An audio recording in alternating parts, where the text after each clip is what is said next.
Yang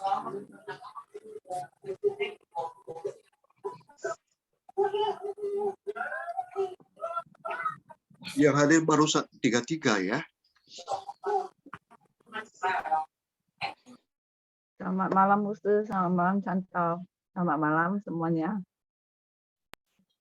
Ya, selamat malam semuanya. Ya, kita bisa sebelum kita memulai webinar ini, kita mute semuanya ya. Kita akan segera memulai webinar ini. Shalom, selamat malam. Kita bersyukur hari ini kita bisa bersama-sama berkumpul di sini. Dan kita akan bersama-sama menikmati pembinaan mengenai penyambutan dan perkunjungan yang akan dibawakan oleh Pendeta Matius Hardy, Gembala Sidang GPMBRI Kemurnian Jakarta, dan beliau juga adalah hamba Tuhan yang senior dan sekarang juga adalah ketua sinode daripada GPMBRI ya. Kita bersyukur kepada Tuhan atas kesempatan yang indah ini. Nah, sebelum saya serahkan kepada Pendeta Matius Hardy, saya akan menyerahkan juga kepada Kepala Sidang GKPJ, Pendeta John Parengkuang, musuh untuk memimpin kita di dalam doa pembuka dan juga mana tahu ada kata sambutan yang musuh ingin sampaikan. Iya, terima kasih contoh Yeskel yang memimpin pendahuluan ini dan juga mempersiapkan segala sesuatu yang berhubungan dengan acara malam hari ini, khususnya untuk acara di Zoom meeting ini.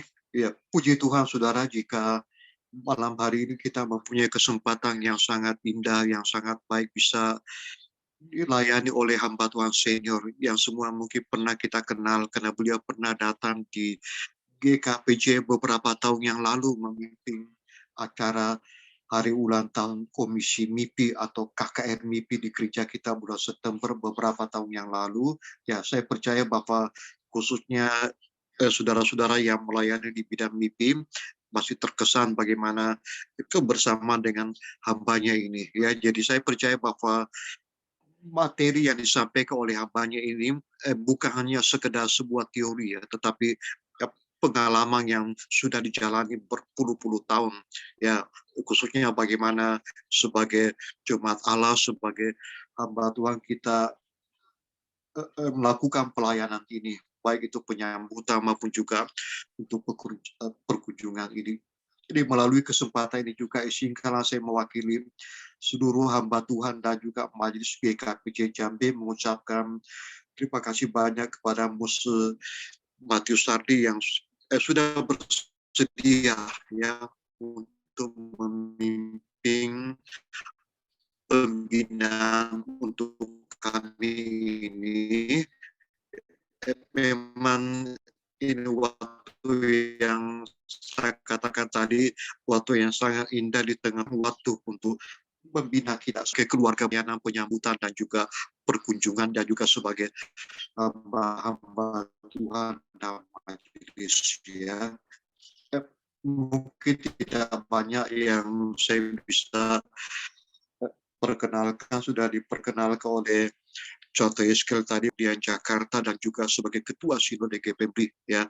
Saya bersyukur karena selama 2 tahun lebih pernah melayani di gereja beliau ketika saya mengambil S2 di STT Iman Jakarta. Saya diberikan kesempatan untuk melayani di gereja beliau, salah satu di GPMBRI Dapokot ya. Jadi dia bersyukur malam hari ini beliau bisa untuk melayani kita, mengajar kita semua, dan kita semua akan belajar dari hambanya yang setia ini. Saudara, sebelum kita menyerahkan waktu tempat ini untuk beliau, mari kita bersatu di dalam doa.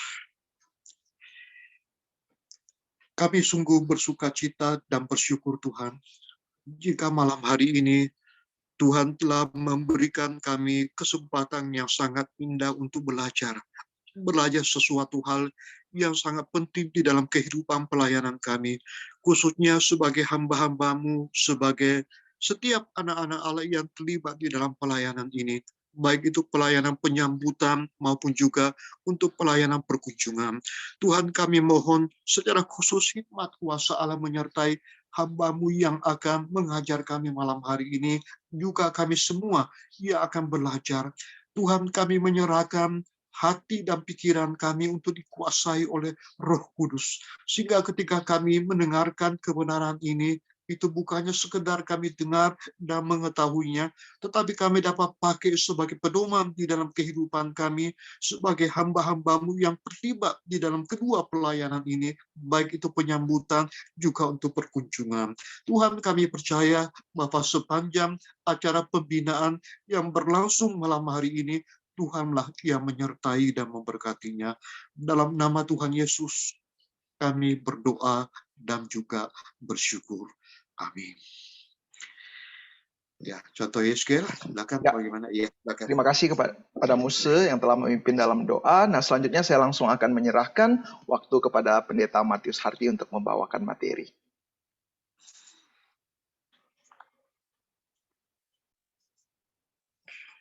Pertama-tama saya mengucap syukur dan terima kasih diberi kesempatan pada malam hari ini untuk bersekutu bersama-sama, khusus di dalam pelayanan penyambutan dan perkunjungan.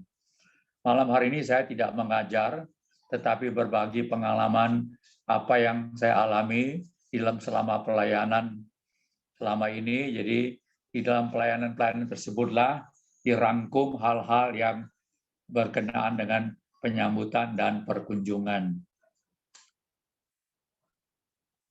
Pada saat kita bicara tentang perkunjungan, penyambut, kita mulai dari penyambut ya. Tugas dan tanggung jawab seorang penyambut sebetulnya apa sih?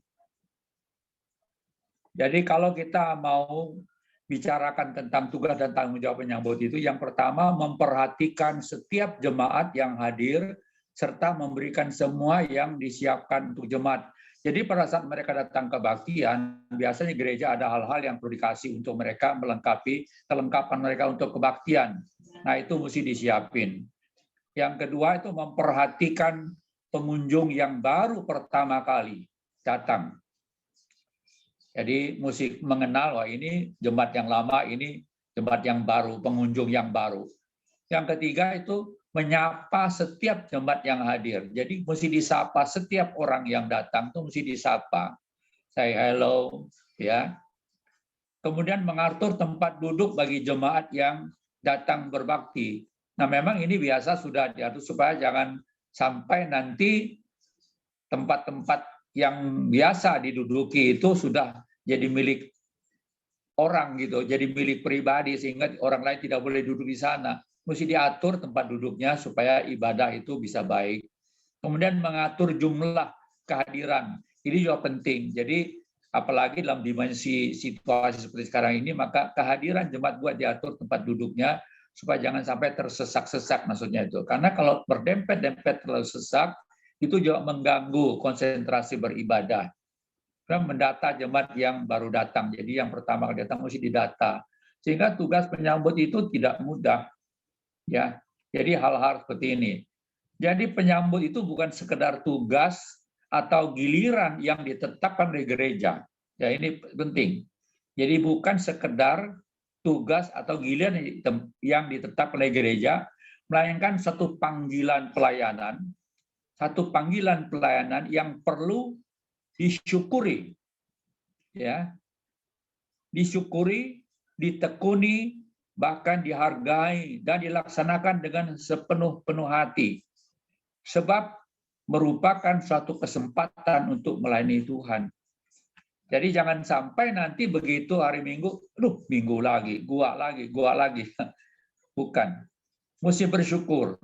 Puji Tuhan, saya masih diberi kesempatan untuk melayani Tuhan. Jadi itu disyukuri. Karena itu bukan sekedar sebuah tugas, tetapi adalah bagian daripada kesempatan yang diberikan kepada kita. Penyambut adalah, saya tidak tahu berapa jumlah mereka sadar, penyambut itu adalah wajah gereja. Lagi, penyambut itu adalah wajah gereja. Oke, sekali lagi, penyambut adalah wajah gereja. Kesan pertama orang yang datang berbakti itu bukan melihat mukanya liturgis, bukan melihat mukanya pendeta, tapi penyambut. Jadi penyambut itu berdiri di depan itu wajahnya gereja itu loh. Ya, jadi penting sekali itu. Karena apa? Ingat ini, Penyambut mewakili gembala sidang. Ya, pada saat dia berdiri di depan, dia mewakili gembala sidang. Yang kedua, dia mewakili majelis jemaat. Menyambut kehadiran anggota jemaat yang beribadah. Jadi bukan sekedar berdiri saja, tetapi dia mewakili gembala sidang, mewakili majelis, menyambut jemaat yang datang beribadah kepada Tuhan. Yang kedua, ini yang penting, perhatikan. Penyambut itu adalah mewakili Tuhan. Mewakili Tuhan, menyalurkan kehangatan, kasih dalam Kristus kepada setiap orang yang datang. Jadi pada saat Anda berdiri, kita berdiri di depan sebagai penyambut, pertama sadar, saya ini mewakili gembala sidang. Karena kehadiran saya ini merupakan wajahnya gereja. Kesan pertama yang dilihat itu adalah penyambut. Lalu kemudian mewakili majelis. Kemudian mewakili Tuhan. Kalau mewakili majelis, gembala sidang menyambut jemaat yang datang, tetapi mewakili Tuhan itu justru untuk menyalurkan kasih Kristus kepada setiap umat Tuhan yang datang berbakti. Ya. Jadi ini sangat penting sekali. Nah, yang perlu dihindari di dalam menyambut itu,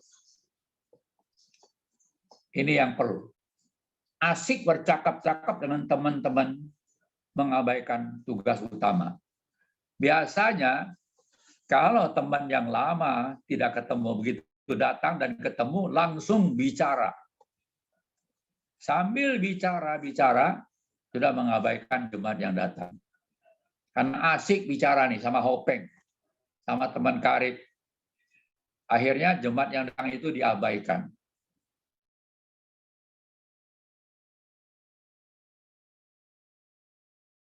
Teman sambil bersalaman. Juga seperti ini seringkali perlu dihindari. Sedang asik bercakap-cakap dengan teman, jadi jemaat yang datang itu dikasih salaman gitu aja. Itu sama sekali menghina dan tidak menghargai kehadiran jemaat. Itu sangat-sangat meremehkan jemaat yang datang. Seharusnya kita konsentrasi pada kehadiran mereka datang, menyambut dengan konsentrasi penuh. Jadi bukan asik sambil bicara. Lalu kemudian pada saat jemaat datang, itu kita mesti dengan satu kehangatan menyambut kehadiran mereka. Kalau salaman, ya salaman yang sungguh-sungguh. Kalau memberikan, ya sekarang pakai pegang dada atau apa, itu betul-betul dibalas dengan baik gitu. Jadi bukan hanya sebagai basa-basi, tapi betul-betul sebuah sambutan yang keluar dari dalam hati kita menerima kehadiran mereka. Ya, kata-kata yang perlu dihindari pada saat penyambut. Yang perlu dihindari itu apa? Ya, itu kata kalimat dengan, kok kamu lama tidak kelihatan? Kemana aja kamu selama ini? Tumben hari ini datangnya lebih awal. Ini semua kalimat yang tidak patah dikeluarkan. Itu kalimat yang menyindir, kalimat yang menyinggung, kalimat yang menghargai. Seharusnya begitu datang, puji Tuhan. Kami bersyukur, senang melihat Anda sehat, kuat, bersama-sama berbakti. Sehingga mereka merasakan diterima.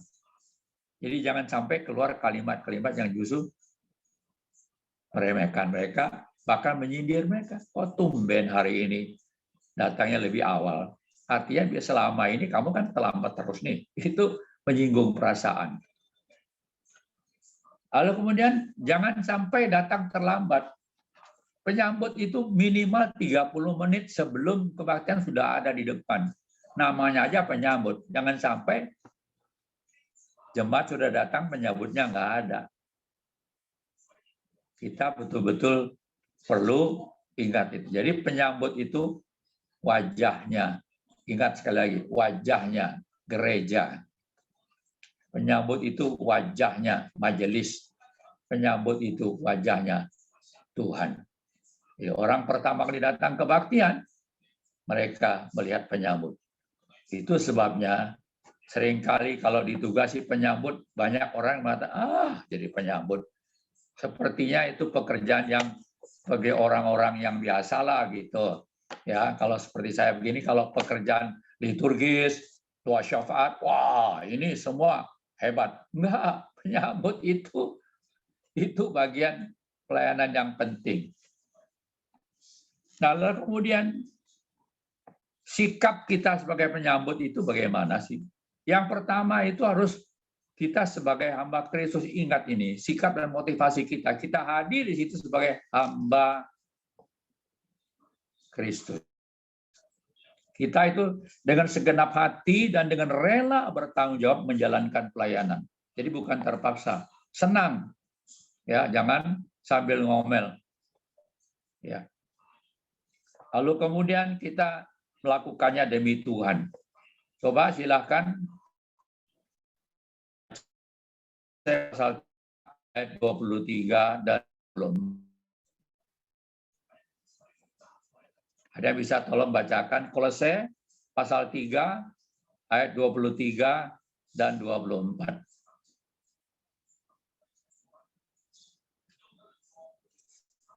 Bisa, ada yang bisa bacakan?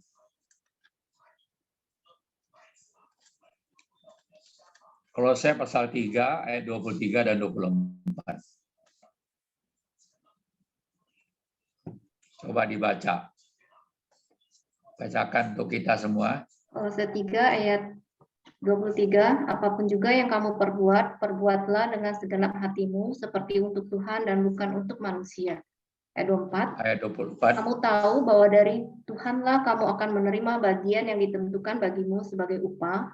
Kristus adalah Tuhan dan kamu adalah hambanya. Iya. Jadi dengan perkataan lain, jangan dikira itu bukan hamba Tuhan juga.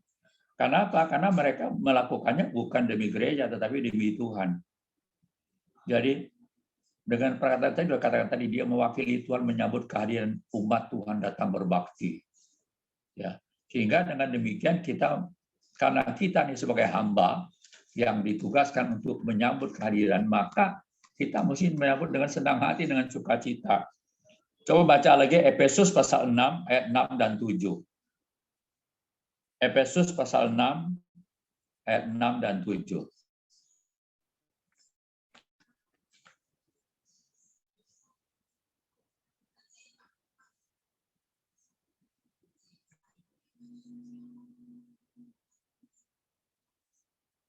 Ya, Efesus pasal 6 ayat 6 dan 7.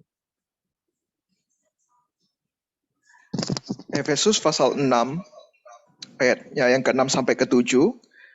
Jangan hanya di hadapan mereka saja untuk menyenangkan hati orang, tetapi sebagai hamba-hamba Kristus yang dengan segenap hati melakukan kehendak Allah dan yang dengan rela menjalankan pelayanannya seperti orang-orang yang melayani Tuhan dan bukan manusia. Iya. Jadi itu yang kayak petunjuk sebagai penyambut. Sehingga kita bukan melakukan demi gereja, tetapi kita melakukannya demi Tuhan.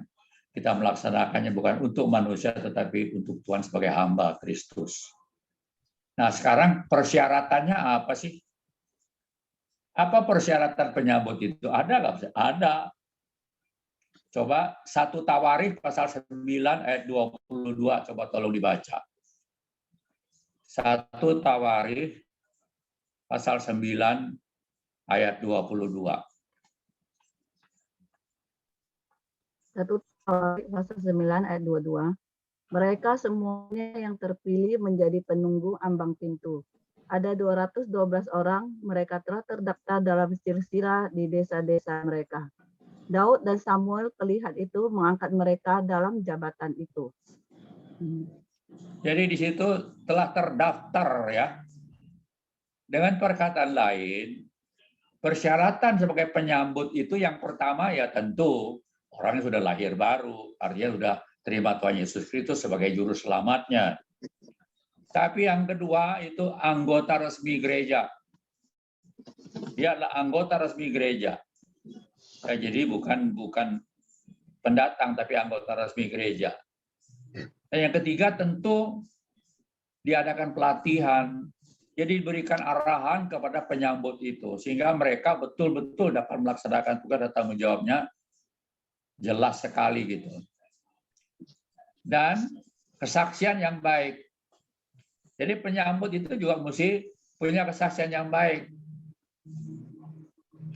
Artinya kesaksiannya baik di gereja maupun di luar. Kan jangan sampai nanti di gereja domba, tapi di luarnya ular beludak. Nah, itu nggak bisa jadi penyambut.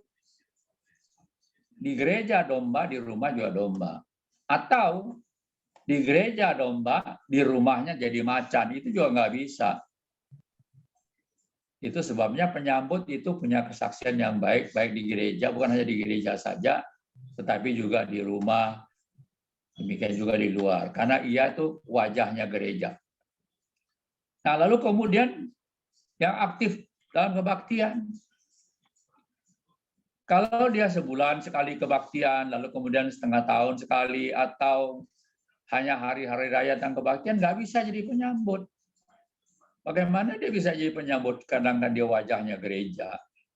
Itu. Oleh sebab itu, mesti yang aktif berbakti. Sehingga dengan demikian ia bisa menjadi teladan. Sehingga dengan demikian ia bisa menjadi pendorong yang sangat-sangat kuat sekali. Menyambut kehadiran jemaat karena dia sendiri adalah pribadi yang rajin berbakti kepada Tuhan. Nah, ini hal-hal yang berkenaan dengan penyambutan. Jadi apa yang selama ini yang saya alami, nah hal-hal seperti ini tentu tidak sempurna, tapi masih banyak hal-hal lagi yang perlu dilengkapi. Tapi pada prinsipnya seperti itu yang kita lakukan. Jadi hanya yang penting diingatkan bahwa penyambut itu wajahnya gereja. Di penyambut itu adalah mewakili jemaat, mewakili gembala sidang, tetapi penyambut mewakili Tuhan. Ya, kita melakukannya bukan demi gereja, bukan karena tugas dan tanggung jawab, tetapi oleh karena Tuhan kita melakukannya. Dengan sebagai hamba yang melaksanakan tugas dan tanggung jawab yang Tuhan berikan pada kita. Nah, ini yang dapat saya sampaikan berkenaan dengan penyambut. Mungkin kalau misalnya ada yang mau bertanya, bisa. 1-2 pertanyaan boleh. Sebelum saya masuk di dalam perkunjungan. Muse, saya mau tanya, Muse. Ya. Kan kita melihat di penyambutan tuh, itu biasanya di bawah 2 orang. Kalau di gereja GKP kan di atas 2 orang. Nah, pada saat kita hamba Tuhan lagi doa atau pengakuan iman rasuli atau doa syafaat, nah itu bagaimana sikap penyambut menghadapi mereka yang datang. Nah, itu kan kita lagi doa itu. Nah, apakah penyambut tetap menyambut yang jemaat yang datang, atau mereka tetap harus ikuti doa, diam berdiri, atau bagus bagaimana, Musuh? Saya melihat di sini banyak yang doa tetap itu, tapi tetap nyambut. Nah, kita tidak. Ya, itu aja, Musuh. Terus. Iya, biasanya di gereja itu jemaat 15 menit sebelumnya sudah hadir. Iya. Begitu lonceng berbunyi, pintu gereja ditutup. Jadi nggak ada lagi penyambut di bawah. Ditutup itu. Iya. Itu yang kita lakukan sekarang. Jadi mereka penyambut di bawah, begitu lonceng mulai berbunyi, itu sudah 15 menit sebelumnya, begitu lonceng berbunyi, maka pintu di bawah sudah ditutup, jadi nggak ada penyambut lagi. Tentu itu perlu latihan, perlu diberitahu terus gitu, jadi diingatkan terus. Terima kasih, Muse.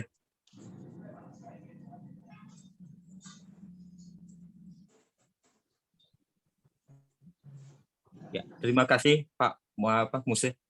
Ya.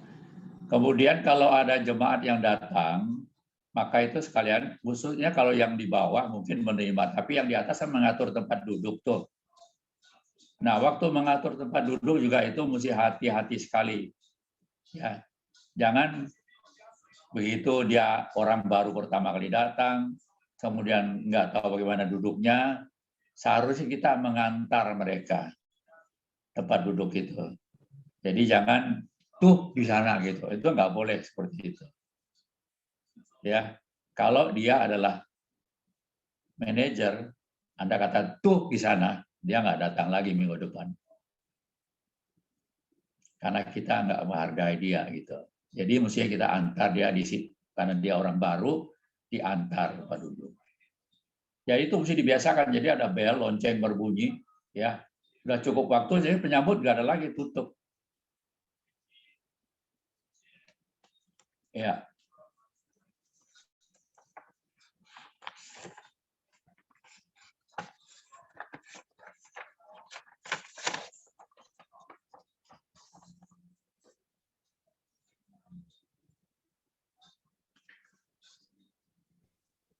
Kalau tidak ada lagi, kita akan masuk ke perkunjungan. Nah, jika kita mempelajari hal-hal yang berkenaan dengan perkunjungan, maka narasumber yang akurat adalah Alkitab.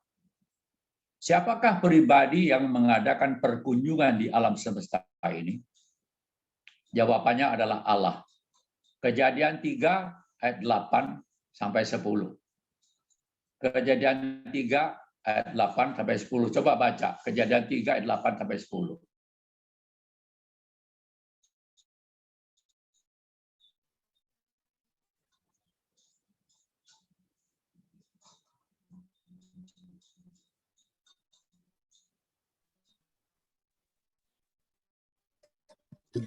Ketika mereka mendengar bunyi langkah Tuhan Allah yang berjalan-jalan dengan taman itu, lalu pada waktu sejuk, bersembunyilah manusia dan istrinya itu terhadap Tuhan Allah di antara pohon-pohonan dan berfirman kepadanya, "Di manakah engkau?" Ia menjawab, "Ketika aku mendengar bahwa engkau ada dalam taman ini, aku menjadi takut, karena aku telanjang, sebab itu aku bersembunyi." Allah yang mengadakan perkunjungan.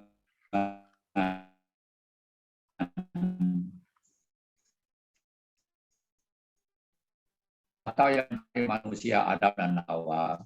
Hanya sayang pada kunjungan tersebut Adam dan Hawa melarikan diri dari hadapan Tuhan. Misalnya 2 Tawari pasal 17 ayat 1 sampai 10. 2 Tawari pasal 10 itu bicara tentang raja mengunjungi rakyat untuk mengajar, membina mereka, memberikan penghiburan, dan bersekutu dengan rakyat. Itu di dalam 2 Tawari pasal. Yosafat mengatur para pembantunya untuk mengunjungi rakyat. Lalu kemudian dalam Perjanjian Baru, itu dapat kita lihat banyak sekali. Matius 8 ayat 14 sampai 15. Matius 9 ayat 35. Matius 12 ayat 11 sampai 13. Lukas pasal 8 ayat 1 sampai 3. Lukas pasal 19 ayat 1 sampai 10. Dan Yohanes pasal 11 ayat 20 memberitahu kita bagaimana Tuhan kita Yesus Kristus mengadakan perkunjungan dengan situasi yang berbeda-beda. Bahkan di dalam perkunjungan bukan didirikan oleh gereja atau para rasul, melainkan bagian daripada pelayanan Allah terhadap umat manusia yang dinyatakan dalam Yesus Kristus. Jadi perkunjungan itu dilaksanakan oleh Tuhan, dilaksanakan oleh Allah sendiri, mengunjungi dan mengunjungi. Itu Yesus Kristus sendiri menjadi teladan perkunjungan. Jadi pelayanan perkunjungan itu bukan didirikan oleh gereja atau para rasul, tetapi oleh Tuhan sendiri yang melaksanakannya. Nah, lalu kemudian kita ada sifat-sifat kunjungan. Sifat kunjungan itu macam-macam, tapi kita lihat beberapa. Yang pertama, rutin. Sifat kunjungan yang rutin. Apakah yang rutin itu? Yang rutin itulah yang diatur dalam waktu-waktu yang teratur. Jadi kita sudah tentukan nih, waktunya kapan, ya harinya kapan. Itu sudah diatur dalam jadwal yang tersusun. Nah, itu kunjungan rutin. Ya, misalnya kunjungan rutin ini dalam waktu-waktu teratur itu untuk pemeliharaan dan perawatan jemaat. Jadi kunjungan tetap ini, ya. Misalnya kita hari Rabu atau hari Kamis Itu kunjungannya. Itu tetap sudah teratur itu. Setiap hari Rabu atau setiap hari Kamis. Kerjanya apa? Itu apa? Itu adalah pemeliharaan jemaat atau perawatan jemaat. Atau kunjungan itu adalah kunjungan penginjilan, atau kunjungan itu kunjungan hanya persekutuan, sifatnya persekutuan aja. Jadi ingin bersekutu. Nah, yang kedua itu kunjungan khusus. Nah, kalau kunjungan khusus ini itu di luar jadwal yang ada. Misalnya itu karena apa? Karena sakit. Jemaat itu sakit mendadak tiba-tiba. Jadi tidak ada jadwal itu. Bisa siang, bisa malam, bisa tengah malam. Atau kematian. Itu ya kunjungan khusus. Tidak ada di dalam jadwal. Atau urusan jemaat. Mungkin jemaat tiba-tiba ada urusan dan masalah yang perlu dibantu, perlu didukung. Ya. Atau hal-hal masalah terjadi dalam keluarga perlu didoakan. Nah, ini semua bukan yang rutin. Ini semua kunjungan khusus. Jadi perkunjungan itu dua macam. Satu yang rutin, yang sudah diatur. Yang satu itu yang tidak diatur adalah kunjungan khusus. Keperluan khusus. Lalu kemudian motivasi kunjungan itu apa sih? Apa motivasinya? Yang pertama bukan karena tugas. Ini penting sekali. Berkunjung itu bukan karena tugas. Yang kedua, bukan karena jabatan. Wah, karena saya jabatan, saya majelis, karena ketua komisi, karena pengurus komisi, maka saya harus berkunjung. Bukan karena jabatan. Juga bukan karena hobi. Ada orang tuh hobi, mengunjungi itu senang sekali dia. Ya, suka sekali pergi kemana-mana kalau kunjung. Bukan karena hobi. Yang keempat, bukan karena banyak waktu. Ada orang karena waktunya banyak. Daripada nggak ada kerjaan, ya mendingan pergi kunjungin aja, waktu banyak. Bukan, kunjungan itu bukan karena banyak waktu. Apakah kunjungan itu? Ingin berterima kasih atas rahmat Tuhan. Tuhan, aku bersyukur Engkau memelihara. Bersyukur, maka aku datang pergi mengunjungi orang-orang umatmu, jemaatmu. Jadi kunjungan itu adalah bersyukur atas rahmat Tuhan, memberikan kesehatan kepada kita. Banyak orang lebih muda dari kita. Banyak orang lebih kuat dari kita, tapi mereka sudah tidak ada lagi. Tahun kita masih ada, kita bersyukur. Itu berkunjung itu adalah bagian dari ucapan syukur kita atas rahmat Tuhan. Ingin terlibat dalam pelayanan orang-orang kudus. Jadi berkunjung itu adalah melayani orang-orang kudus, orang-orang yang sudah ditegur oleh Tuhan, orang-orang dikasih oleh Tuhan. Jadi kita datang itu mau terlibat dalam pelayanan. Ingin menjadi berkat bagi sesama. Bapak Ibu sekalian, pada saat kita pergi mengunjungi, itu kita bisa diberi berkat. Kalau pas dalam saat itu dia dalam keadaan yang sangat-sangat stres sekali, kita datang, itu sangat menjadi kekuatan bagi dia. Menjadi berkat bagi dia. Jadi berkunjung itu adalah menjadi berkat bagi sesama. Tapi yang terakhir, yang paling penting, kenapa kita berkunjung? Karena kasih Tuhan. Karena kasih Tuhan, kita mau berkunjung. Bagaimana Tuhan mengasihi kita, demikian juga kita mengasihi sesama kita. Banyak orang saat ini sedang sebatang kara. Banyak orang saat ini sedang stres. Mereka perlu kita kunjungi, perlu kita doakan, perlu kita topang mereka. Maksud dan tujuan perkunjungan itu apa maksud? Kalau tadi itu motivasinya. Ya, maksudnya apa? Maksud tujuannya adalah menyalurkan kasih Kristus. Kita sudah menerima kasih Kristus, maka kita menikmati kasih Kristus, tetapi itu bukan untuk kita. Kita perlu salurkan kasih sayang itu kepada sesama kita, kepada jemaat kita, pada mereka yang memerlukannya. Jadi kita pergi menyalurkan kasih. Lalu kemudian kita pergi untuk mengenal keadaan jemaat. Kadang-kadang ketika kita ketemu di gereja, wajah mereka tersenyum. Tapi kita tidak tahu luka hati yang di dalam itu bagaimana. Kadang-kadang kita ketemu di gereja, salamannya tidak ada masalah. Tapi bagaimana keadaan rumahnya kita tidak tahu. Itu sebabnya berkunjung itu bagian itu agar kita bisa mengetahui situasi dan kondisi jemaat. Jangan sampai jemaat sudah meninggal kita masih tidak tahu. Jangan sampai jemaat sudah sakit 1 bulan kita masih nggak tahu.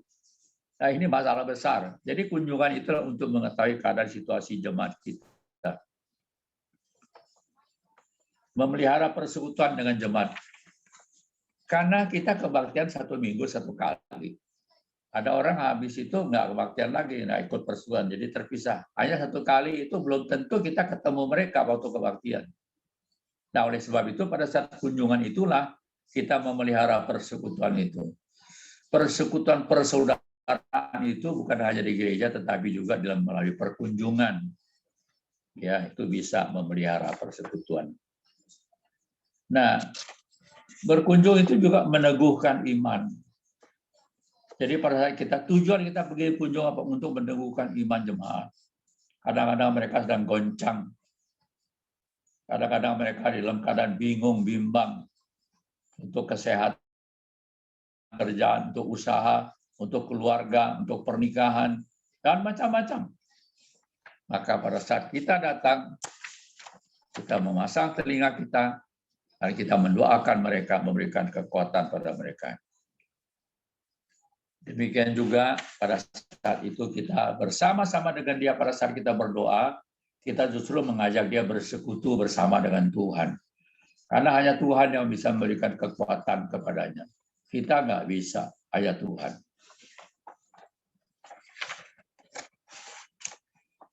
Berkunjung juga baik. Jadi pada saat kita pergi berkunjung dan berkunjung, itu meratakan jalan penginjilan.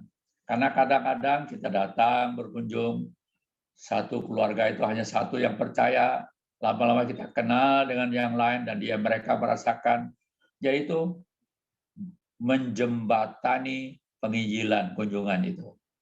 Jika dengan demikian kita mengenal, lalu kemudian pelan-pelan itu bisa menginjili. Menyampaikan berita kesukaan dari Tuhan, itu maksudnya. Lalu memimpin mereka datang kepada Tuhan. Itu berkunjung itu justru untuk membantu mereka. Mungkin selama ini mereka sudah kurang bersekutu dengan Tuhan.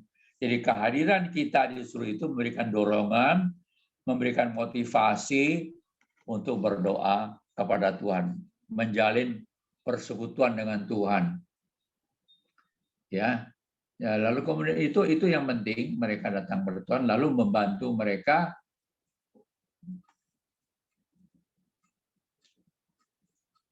memimpin mereka datang pada Tuhan, lalu membantu dengan problem itu sudah, ya.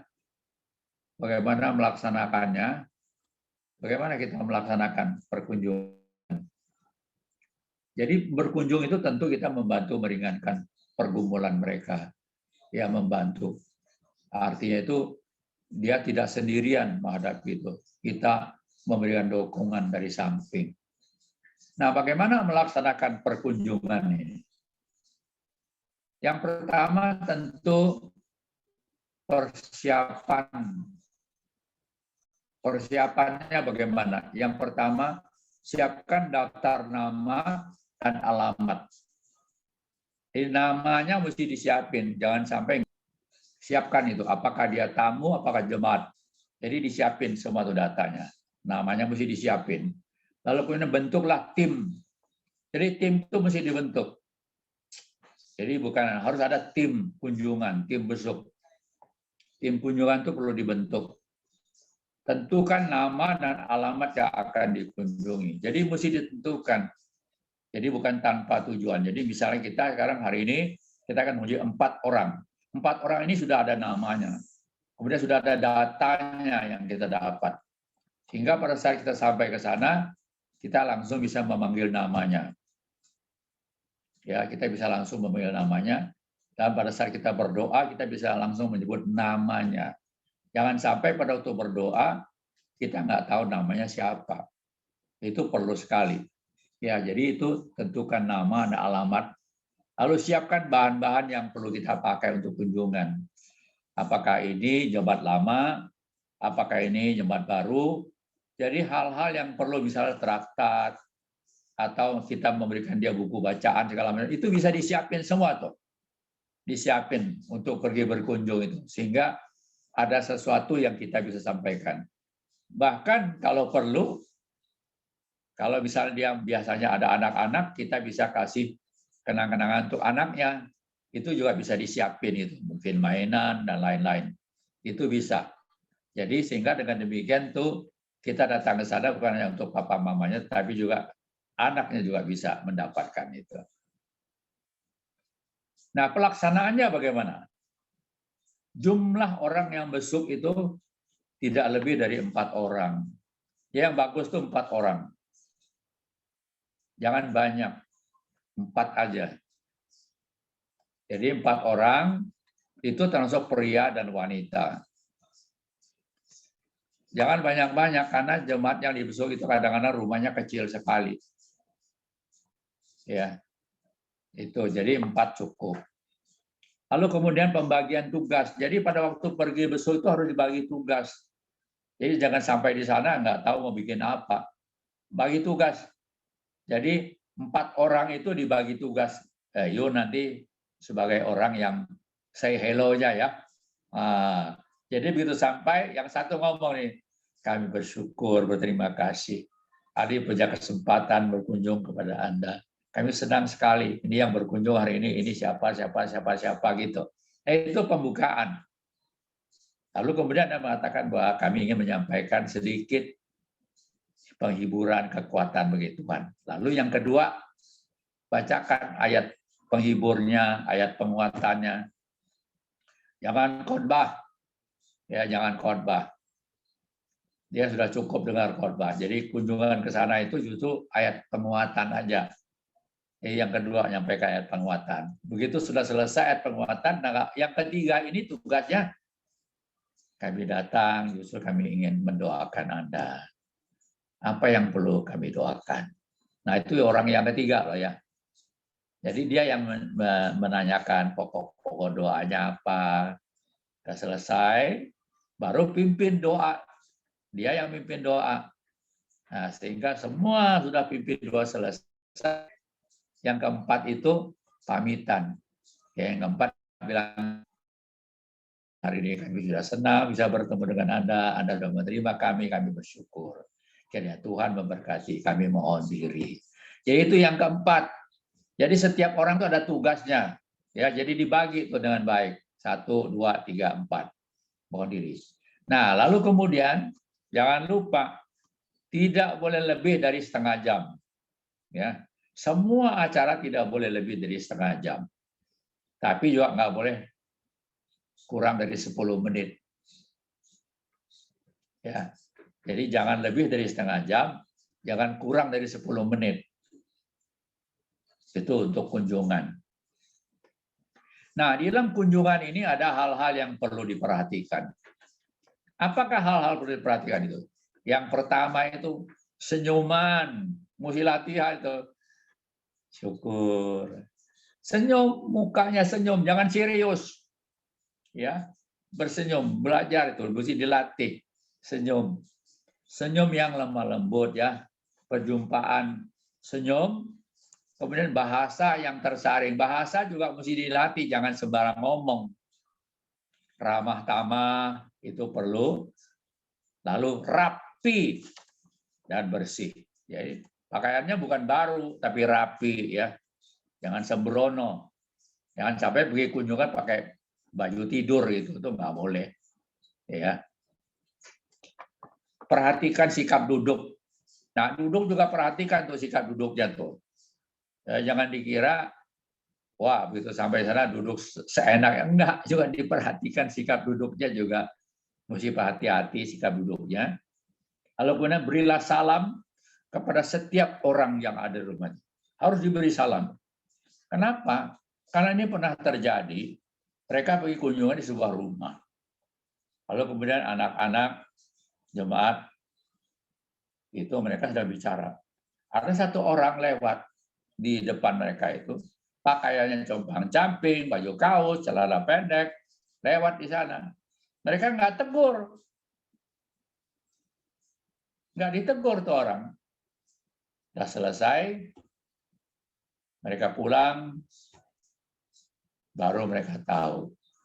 Ternyata Bapak itu adalah papanya jemaat yang dikunjungi. Itu sebabnya pada saat kita berkunjung, kita menyapa setiap orang. Jangan tanya dia siapa. Halo, halo. Apa susahnya sih? Ya enggak. Enggak usah tanya. Disapa setiap orang. Jangan sampai terjadi peristiwa seperti ini.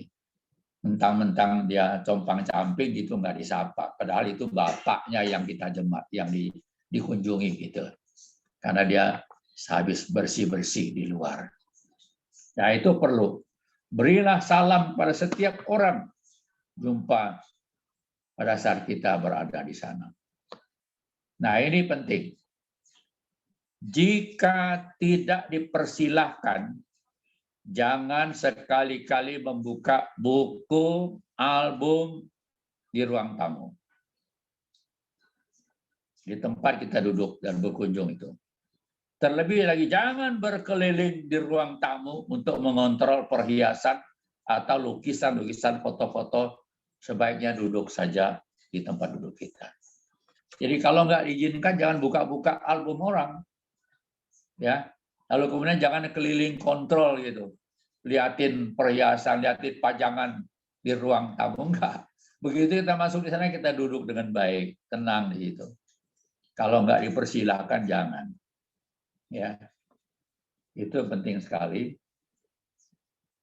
Jadi lukisan, foto-foto sebaiknya duduklah dengan tenang. Nah, hindari pertanyaan yang penting. Ini pertanyaan ini harus tidak boleh ada. Yang pertama, berapa gaji istrimu, berapa gaji suamimu, itu nggak boleh tanya soal penghasilan, itu nggak boleh ditanya. Ya, jangan tanya. Yang kedua, jangan tanya usia. Berapa usiamu? Ada orang sangat tersinggung. Jadi itu jangan tanya usia. Kemudian juga jangan tanya, adakah orang yang datang membesuk kamu? Itu juga nggak perlu ditanya. Apakah Anda berdoa? Apakah ada baca Alkitab? Itu juga nggak perlu. Jangan ditanya. Kan tujuan kita di sana menguatkan dia. Kita bukan pergi memantai hati dia, bukan pergi untuk screening dia, kan enggak. Gitu. Jadi hal-hal seperti itu enggak perlu ditanyakan. Kemudian hindari percakapan yang sia-sia. Kalau tadi pertanyaan, percakapan yang sia-sia. Perbandingan keluarga A dan keluarga B.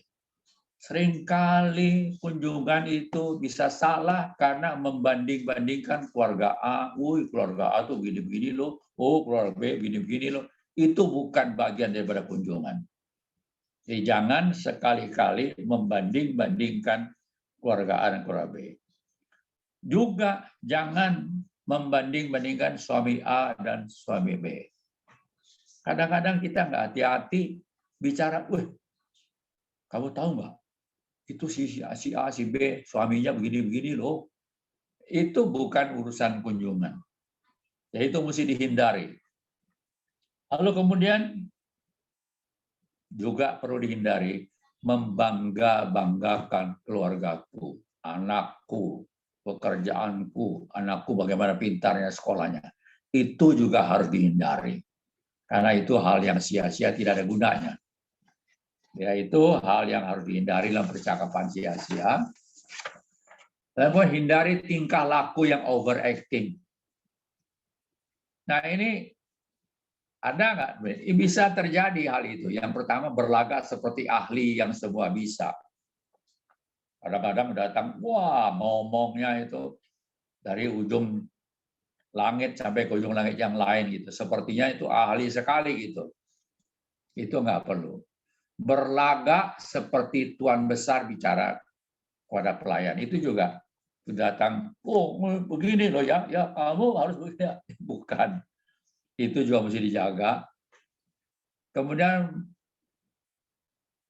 berlagak seperti seniman, ada nggak? Ada. Mengeritik semua pajangan yang ada di ruang tamu. Di sini, lu masalah nih taruh di sini, ini nggak benar. Bunga ini mesti di sini, ini pintu, ini pajangan nih, fotonya harus di sini. Itu nggak boleh. Ya, karena itu bukan rumah Anda, itu rumahnya dia. Jadi jangan sampai kita berlagak seperti seniman. Apalagi kita berlagak seperti guru, ngajar murid, itu juga sama sekali harus dihindari. Nah, hindari penampilan yang aneh-aneh. Ini juga perlu diperhatikan. Pertama, pakaian yang nyentrik. Ya, bisa ada orang pakaian nyentrik karena dia mau kunjungan, pakaian nyentrik juga nggak ada gunanya, dan lain-lain. Lalu kemudian hindari perdebatan yang sia-sia. Ingat, kita ini kunjungan, bukan berdebat. Jadi pertama soal agama, jangan didebatkan. Soal sistem gereja, jangan didebatkan. Soal pelayanan, jangan didebatkan. Semua ini tidak menguntungkan. Itu bukan masalah kunjungan. Jadi pada saat kita berkunjung, kalau mereka berdebat ini, maaf ya, hari ini saya datang berkunjung, jadi bukan urusan ini. Jadi jangan didebatkan. Karena begitu Anda berdebat, akan melukai salah satu perasaan. Nah, itu kan merugikan pelayanan kita. Jadi jangan berdebat soal agama, soal sistem gereja, soal pelayanan. Hal ini merugikan. Nah, jikalau orang yang dibesuk itu adalah orang sakit, maka yang perlu simpatis kita itu perlu.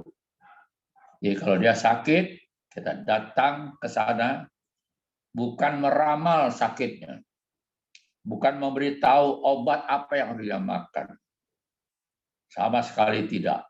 Kita datang ke sana, pertama bicara kita agak pelan, jangan besar. Yang kedua, jalan kita jangan seperti orang mau main olahraga, tapi jalan kita lah teratur. Lalu kemudian kita mendoakan dia, menyampaikan kasih sayang Tuhan kepadanya. Dan ingat, jangan bicara berbisik dengan teman di depan orang sakit. Sama sekali nggak boleh. Jangan berbisik di telinga teman kita di depan orang sakit. Sebetulnya kita tidak bicara tentang dia, tapi itu bagi dia satu hal yang sangat-sangat merugikan. Jangan berbisik. Langsung bicara kepada dia, dan ingat, wajahmu harus cerah. Jangan menampilkan kesedihan, apalagi menangis di depan dia. Karena kehadiran kita tuh memberikan kekuatan. Ya, kita mendoakan dia. Walaupun dia menangis, kita sebetulnya meneteskan air mata ke dalam, bukan keluar. Itu mesti dilatih. Sehingga dengan demikian dia mendapat kekuatan yang baru. Itu perlu kita jaga, ringankan langkah, lalu kemudian suasana sedih itu harus dihilangkan. Kunjungan seperti itu jangan lebih dari 25 menit, kecuali ada hal-hal yang perlu. Jangan sekali-kali menawarkan, memperkenalkan hal-hal yang kita tidak jelas. Apakah obat, apakah apa, itu nggak perlu. Dan lain-lain. Kemudian pada saat kita mengunjungi orang sakit, perlu pasang telinga, dengarkan dia. Jangan monopoli, jangan kita ngomong dari awal sampai selesai. Dengarkan bicaranya. Apa yang saya bisa doakan? Bagaimana keadaan Anda saat ini? Dengarkan. Jangan kita datang ngomong terus dari awal sampai selesai. Kan ya, jadi tidak monopoli. Dan hindari kata-kata yang menghakimi. Ada kalanya kata-kata kita itu menghakimi. Kamu sih, ya, tidurnya malam-malam. Kamu sih nggak jaga kesehatan, nggak perlu itu. Ya, itu menghakimi mereka. Jadi kita banyak mendengar lambat berkata-kata. Karena orang-orang yang sakit perlu kita dengar kalimatnya. Perlu kita kuatkan dia. Apalagi. Lalu kemudian hindari memberi janji-janji. Jangan memberi janji-janji yang mungkin Anda nanti tidak genapi, justru mengecewakan dia. Nah, ini hal-hal yang berkenaan dengan perkunjungan. Mungkin ada yang, untuk sementara ini yang dapat saya sampaikan, hal-hal berkunjungan itu seperti itu. Silakan, mungkin ada yang mau bertanya. Musa Hardi. Saya mau Silakan. Ya. Musa, saya mau bertanya.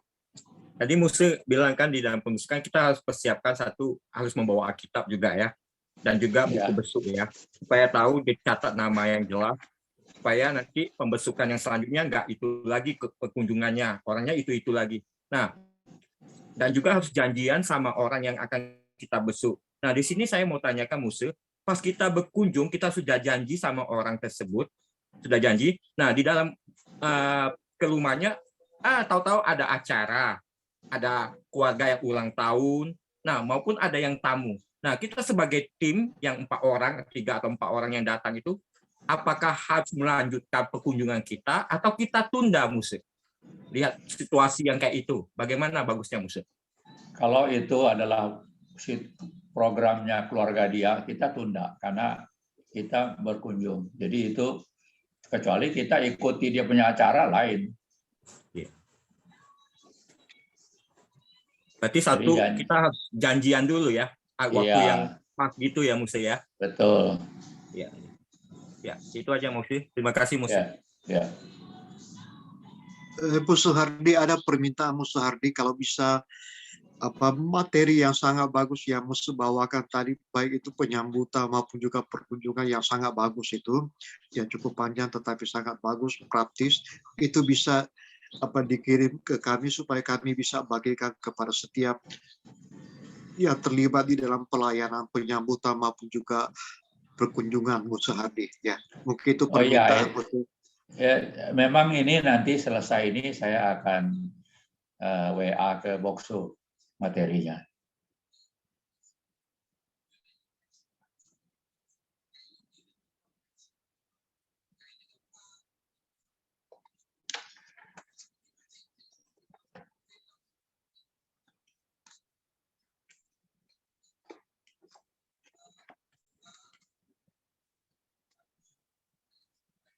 Mungkin contoh Yeskel bisa memimpin acara pertanyaan di contoh Yeskel.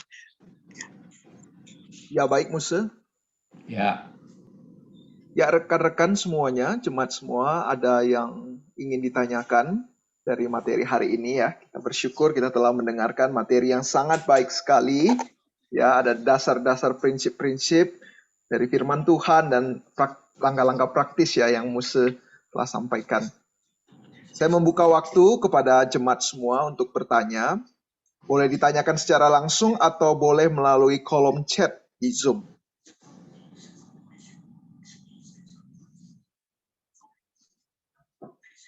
Apakah ada?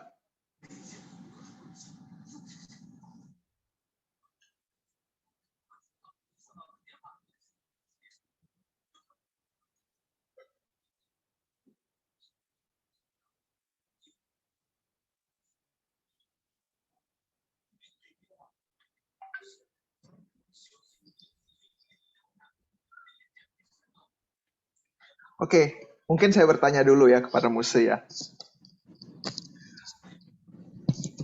Musa, apa perbedaan mendasar? Tadi Musa ada katakan bahwa di saat kita perkunjungan itu juga adalah sekalian perkabaran Injil, ya, juga merupakan satu pintu masuk untuk perkabaran Injil begitu ya.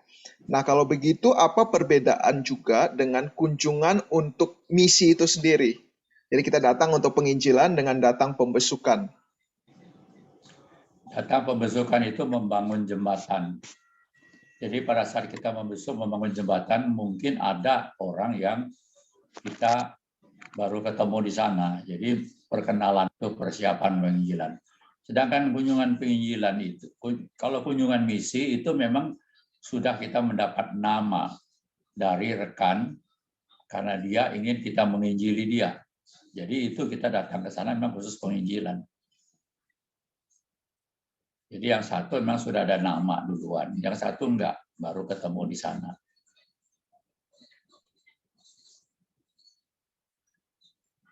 Ya, Jemaat sekalian ada yang ingin bertanya lagi?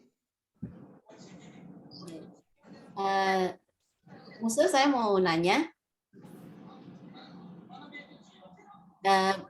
bagaimana sikap kita kalau kita berkunjung kepada jemaat, tapi jemaat itu dalam keadaan sedang buka toko.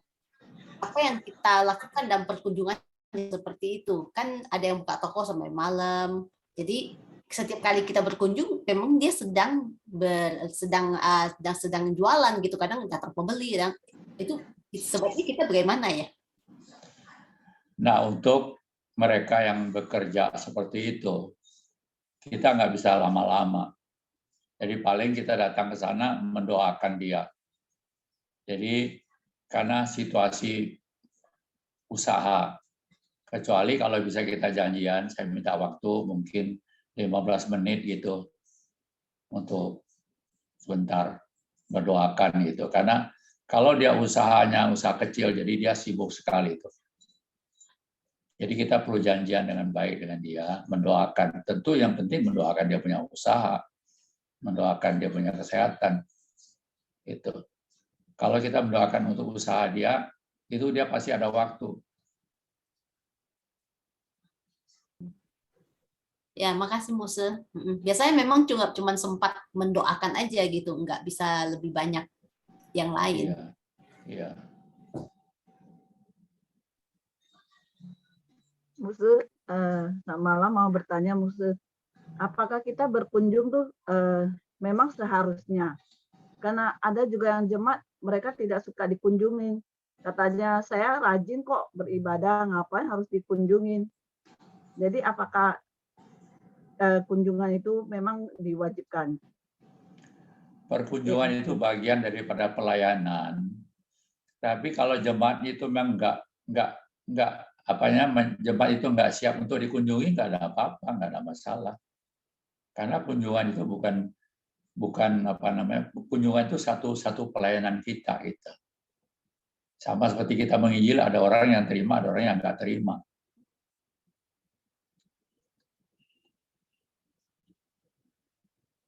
Jadi maksudnya kalau memang dia sudah mengatakan dia kebaktian lagi, dia nggak perlu dikunjungi, nggak ada masalah. Kita bisa, waktu dia di gereja, kita bisa doakan dia di gereja.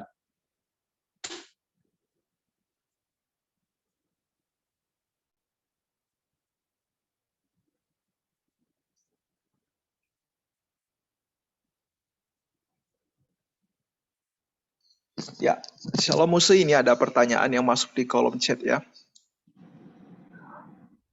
Dalam konteks kita sebagai hamba Tuhan, bagaimana cara kita mengunjungi jemaat secara jelas tidak suka dengan kita atau tidak suka dikunjungi?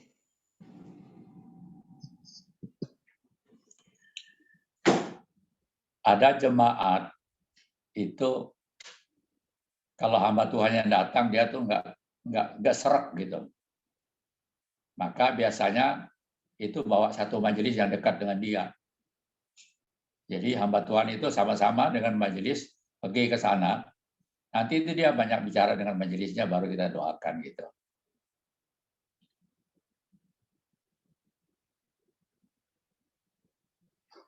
Oke, terima kasih Mas.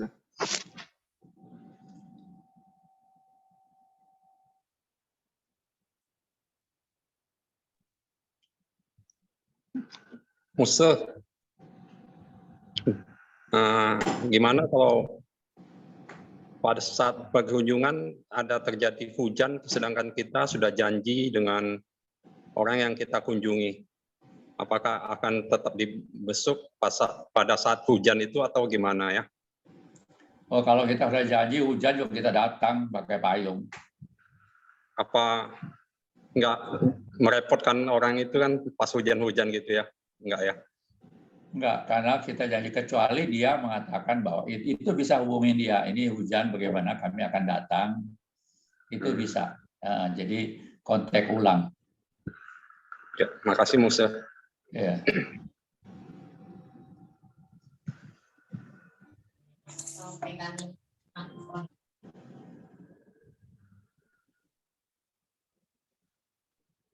Ya. Jadi Malam Musa. Ya. Ya, Musa, saya mau tanya Musa. Kan tadi kan Musa bilang banyak hal yang kita batasi untuk pembicaraan kita perkunjungan kan. Ini saya mau tanya, ini misalkan kita kunjungan sih sudah siap ke rumah jemaat yang tanda kutip nggak asik atau kondisinya itu di luar dugaan. Misalnya kita ke rumahnya, jemaat lagi berantem. Nah, ini kita kan ngadapinya kita susah. Satu. Yang kedua, atau kita ke rumah jemaat yang dia curhatnya waktunya terlalu panjang. Kita mau ngekatnya tuh gimana, Musa? Apakah kita bilang sudah ya, kami ceritanya bersambung minggu depan aja gitu. Itu kan kita agak sungkan juga kan. Itu gimana ngadapinya, Musa? Ya, untuk yang curhat karena dia tidak punya tempat lain untuk curhat, itu biasanya dia curhatnya kepada hamba atau kepada siapa gitu. Karena tidak ada orang yang bisa mau mendengarkan dia. Gitu. Jadi kalau memang kita tahu ini orang yang curhat, maka kita beritahu, saya ini kunjungan saya, kali ini saya kunjungan di sini, lalu kemudian sebelum itu kita beritahu dulu, karena kita tahu ini curhatnya panjang. Jadi kita beritahu hari ini saya akan berkunjung dari sini ke sini, jadi hadir saya di sini sampai sekian. Jadi ada waktu, sudah diberitahu awal-awal gitu. Karena kita akan berkunjung lagi, sehingga nggak menyinggung dia. Jadi karena kunjungan kita kan beberapa tempat gitu. Jadi saya ada waktu di sini berapa hari gitu, ya silakan cerita, bisa kita doakan, kita mohon diri.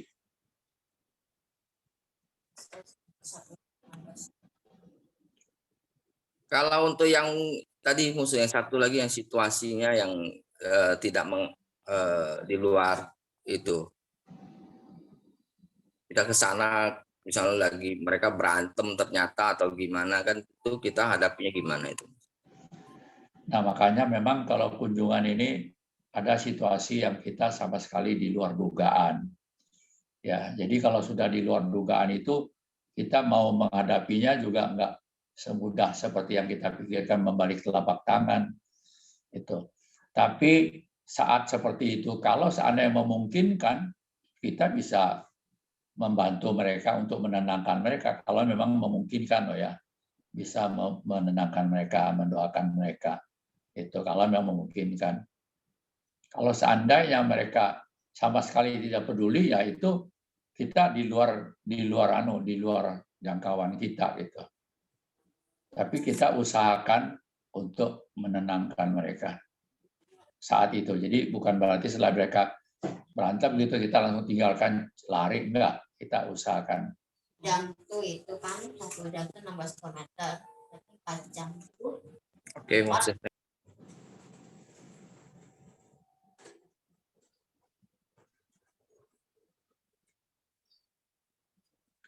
Apakah ada pertanyaan lagi? Musa, Santo Yeskil, satu lagi pertanyaan Musa. Oh ya, baik. Musa, ya. Pas kita kunjungan, kita udah janjian sama orang yang akan kita kunjungi, kita kan berempat. Nah, pas saat kita kunjungan berempat ini, kita fokus sama orang yang kita kunjungi. Nah, orang yang kita kunjungi jemaat, tapi dia punya adik atau punya kakak yang belum percaya. Bolehkah di antara empat ini, duanya kita permisi, kita PI ke adiknya atau kakaknya dengan PIE 3? Atau kita fokus pada kunjungan kita? Oh enggak, Kalian itu kan bisa. penginjilan Musa. Bisa bagi itu. Ya? Kalau bisa, karena itu kesempatan. Kalau dia artinya dia welcome, bagus. Iya, makasih Musa. Musa, bagaimana sikap kita kalau ketemu jemaat yang kita kunjungi itu diem saja? Ditanya ya jawab juga kayak nggak jawab. Kalau ditanya itu susah jawabnya gitu loh. dia hanya lebih banyak diem aja gitu. Kita lebih baiknya bagaimana ya? Lebih baik lain kali yuk kunjungan bawa kira-kira dia kenal sama siapa, bawa teman satu. Kadang-kadang dia nggak mau bicara sama kita karena kita hamba Tuhan. Tapi kalau yang dia kenal dia mau bicara gitu. Bisa juga tuh. Kadang-kadang orang memang nggak suka ngomong. Ada juga jemaat yang memang nggak suka ngomong. Kita juga nggak bisa maksa dia ngomong. Tapi kalau memang kita mau kunjungan lagi, kita coba bawa kira-kira dia ini dekat dengan siapa gitu. Nah biar teman itu yang membuka apa sebetulnya masalah dia gitu. Kadang-kadang orang nggak bisa ngomong tuh ada masalah juga.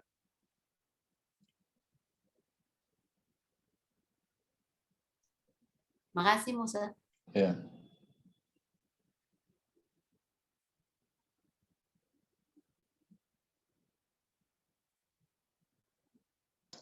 Ya, apakah ada pertanyaan lagi?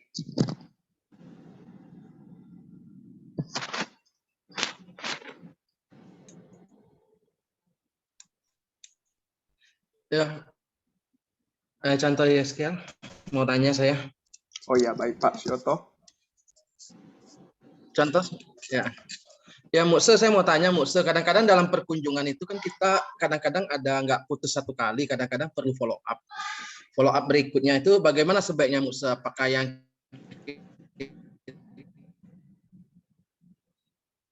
untuk memfollow up itu? Kadang-kadang ada hal yang perlu kita follow up itu, Mukse. Betul, Itu aja, yang Mukse. yang paling penting tuh menjalin komunikasi. Artinya kita menjalin komunikasi kita supaya follow up kita itu bisa berjalan baik gitu. Jadi setelah selesai kunjungan pertama. Misalnya gini, Mukse, ada dia. Ya, silakan. Ya, Mukse. Ya, terus misalnya, silakan. Mukse, ini dalam perkunjungan kita kan mengalami mungkin sakit atau apa yang kita butuh follow up lebih lanjut gitu, biasanya kasus seperti itu, Mukse. Bagaimana baiknya itu? Yang sakit siapa? Yang sakit yang ininya, yang kita kunjungi ini, Mukse. Ya lihat kebutuhan dia. Kalau memang itu adalah masalah yang bisa kita bantu, ya tentu kita bidang diakonia yang kerja. Bisa gandeng bidang diakonia kalau memang dia dalam masalah sakit penyakitnya. Oke, Mukse. Terima kasih, Mukse. Yang kedua, Mukse, Ya. misalnya kan kita nih banyak kategori usia dan banyak apa untuk kita kunjungan. Apa sebaiknya waktu besuk itu dibagi secara strategi pembesukannya yang kurang jelas. Suaranya nggak jelas. Maksudnya jemaat ini banyak, ya. Misalnya jemaat ini kan banyak kategori, Mukse. Oke, Mukse. Misalnya kita besuk ini kan di jemaat ini kan banyak kategori, Mukse. Ada remaja, ada dia orang tua, kemudian ada wanita, ada orang apa dewasa laki-laki atau anak-anak. Gimana tuh, Mukse? Maksudnya besuknya itu kita bagi segmentasi atau bagaimana sebaiknya itu? Harus bagi. Jadi kalau remaja mesti remaja. Karena itu nggak nyambung nanti kalau bicaranya. Kemudian juga kalau yang lansia, mesti yang lansia. Kalau yang remaja pergi besok lansia, susah. Jadi maksudnya memang kita mesti atur segmen betul. Jadi atur tim yang ke lansia, tim yang ke remaja. Tentu hamba Tuhan tetap ada karena perlu bidang rohaninya itu perlu dijaga. Tapi pendampingnya itu yang kita ajak. Bisa aja di pengurus remaja atau pengurus lansia bisa ikut. Itu juga bagus.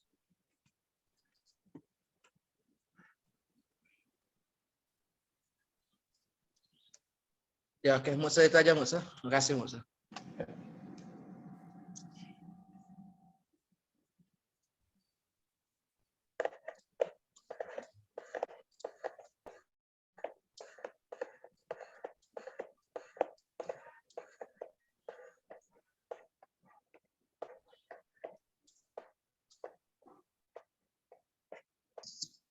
Ya, apakah ada pertanyaan lagi?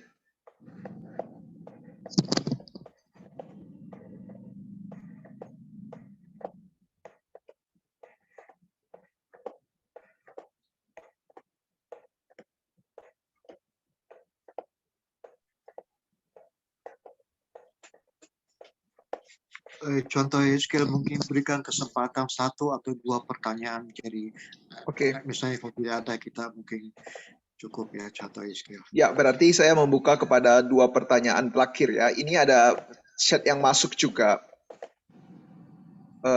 Pertanyaan. Jadi misalnya ada jemaat yang berselisih ya dengan hamba Tuhan ataupun orang yang datang kunjungan akhirnya tidak datang lagi ke gereja. Bagaimana kita menyikapi hal itu dan bagaimana kita sebagai hamba Tuhan membuka jalan untuk bisa mengunjungi jemaat tersebut. Terima kasih Musa.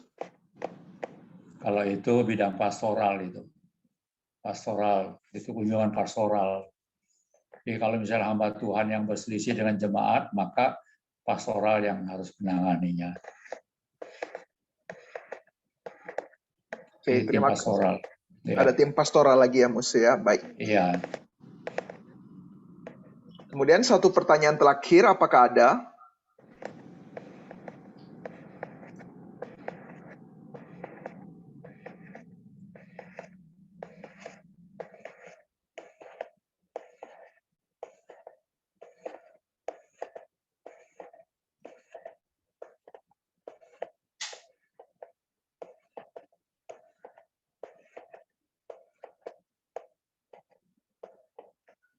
Apakah ada?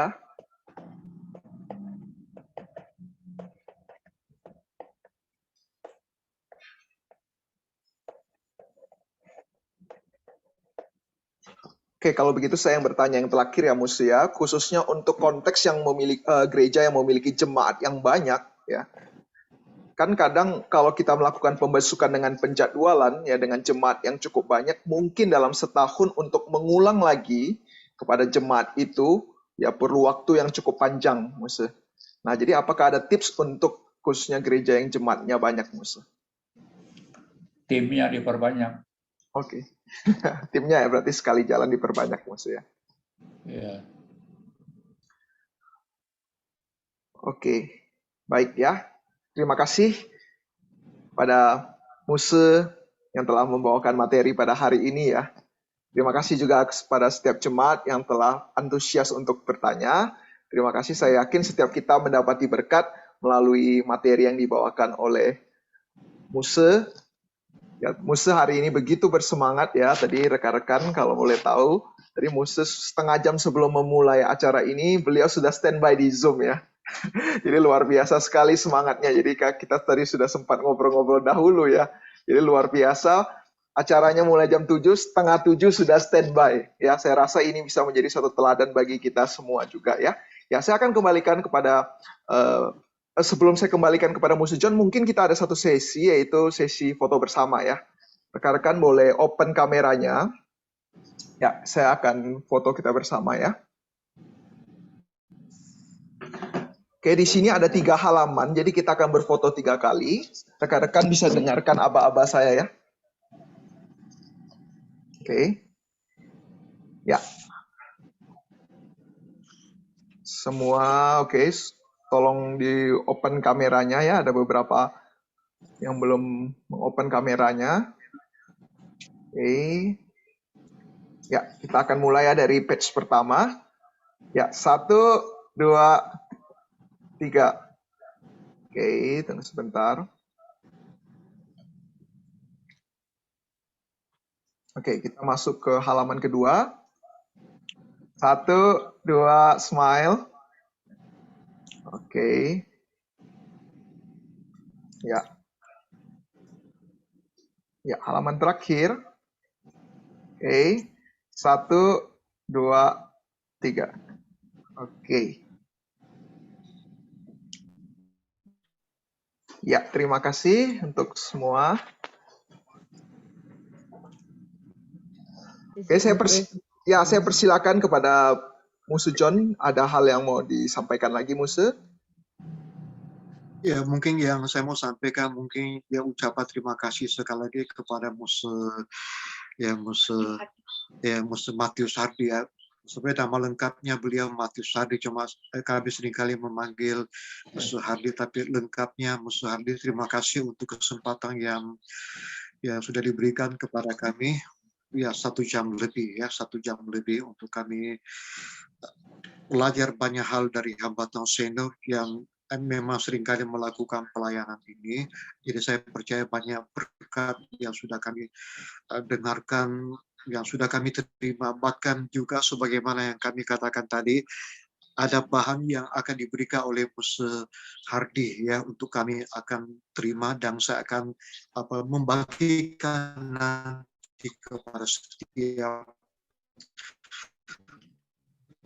para penyambut dan juga yang melayani kunjungan, supaya apa yang kita dengarkan malam hari ini tidak sekedar kita dengar, tapi kita ingat, kita bisa pakai sebagai pedoman di dalam pelayanan kita, yang kita bisa pakai di GKPJ.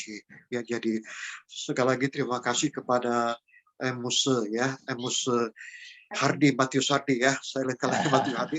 Saya dengan semua di sini di kantor ya. Terima kasih menyapa Muse. Terima kasih, selamat malam. Muse ya, Tuhan memberkati.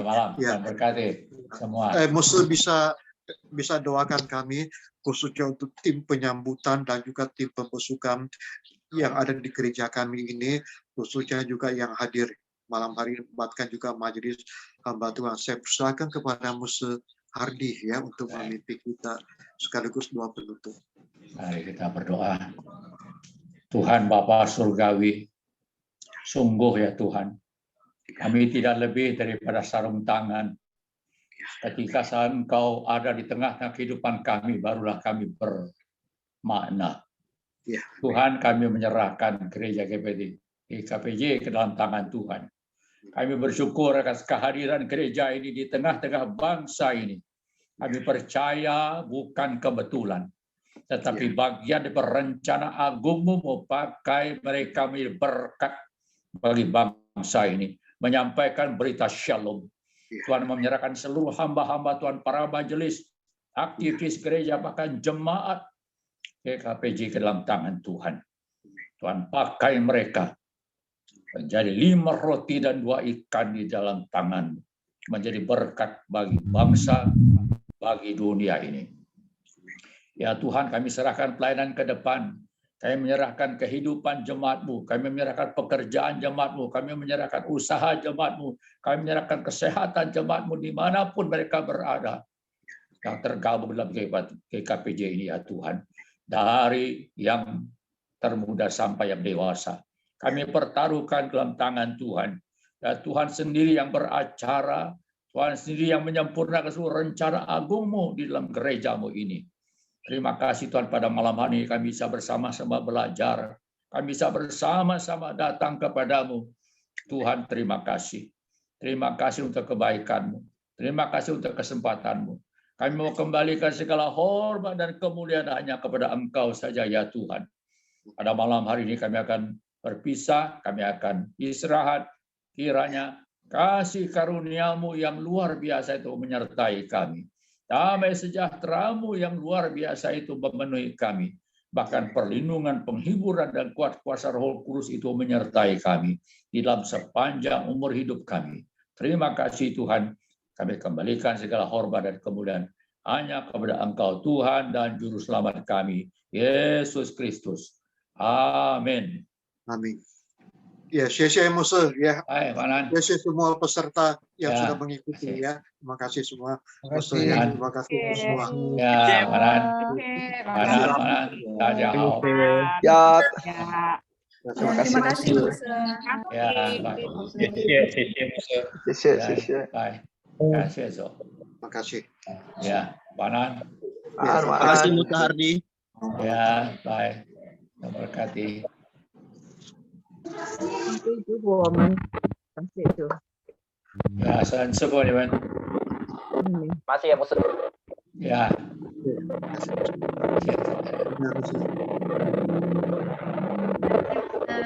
Selamat malam. Selamat malam. Ya. Selamat malam, Muse. Terima kasih. Terima kasih. Terima kasih. Ya. Terima kasih, Musa.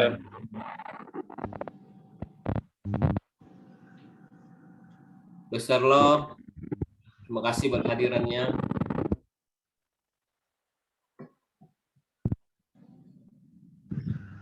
Lagi di mana Bu Esther, di Jakarta ya?